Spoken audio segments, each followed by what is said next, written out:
வணக்கம். இன்றைக்கி ரொம்ப ஈஸியாக எப்படி பெல் ஸ்லீவ் வெட்டுறதுன்னு பார்ப்போம்.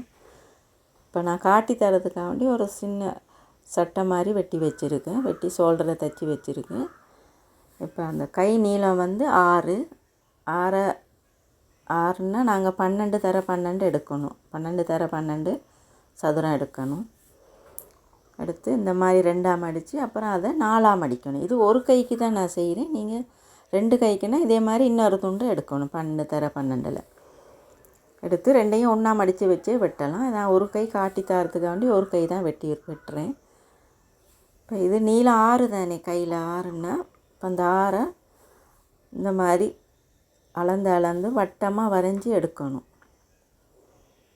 அப்படியே டேப்பை பிடிச்சிக்கிட்டு அப்படியே சுற்றி வர 6 மார்க் பண்ணி வட்டமாக வரையணும்.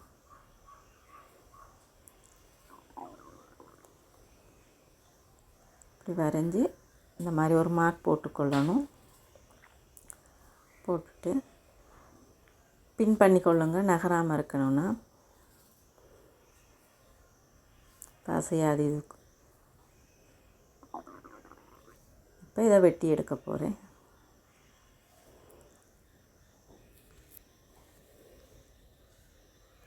இந்த மாதிரி வெட்டி எடுத்த பிறகு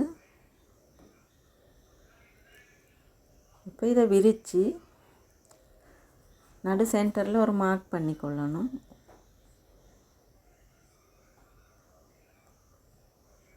இந்த மாதிரி விரிச்சிட்டு நடுவில் ஒரு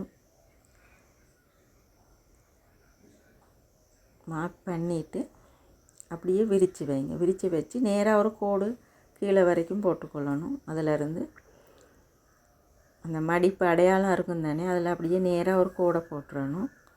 கோடை போட்டுட்டு அந்த நடுப்புள்ளியிலேருந்து 1 இன்ச்சு மார்க் பண்ணணும். நடுவில் வந்து 1 இன்ச்சு, கீழே 1.5 இன்ச்சு மார்க் பண்ணணும். இப்போ இந்த 2 புள்ளியையும் தான் நாங்கள் ஜாயின் பண்ண போகிறோம். கை வளைவு எடுக்க போகிறோம் இதில். இப்போ அதுக்கு என்ன செய்யணும்னா, இப்போ சட்டையில் அந்த கை வளைவை அளந்து பார்க்கணும். இப்படி 2ஆக மடித்தும் பார்க்கலாம் ஷோல்டரில் இருந்து. அப்படி இல்லாட்டி கையை நல்லா விரித்து வச்சுட்டு ஷோல்டர் தைச்ச பிறகு தான் பார்க்கணும். இது கையை இந்த மாதிரி விரித்து வச்சுட்டு டேப்பால் எவ்வளவு இருக்குன்னு அந்த வளைவில் எவ்வளோ வருதுன்னு அளந்து பார்க்கணும். இது எப்படி அளந்தால் இதில் 9 இருக்குது. 9 இருக்குது. இப்போ 9ல் பாதி 4.5. இப்போ அந்த 4.5 தான் இந்த 2 புள்ளியிலையும் வர மாதிரி நாங்கள் கீற போகிறோம். அது எப்படின்னு பாருங்கள். 9 2ஆக பிரித்து 4.5.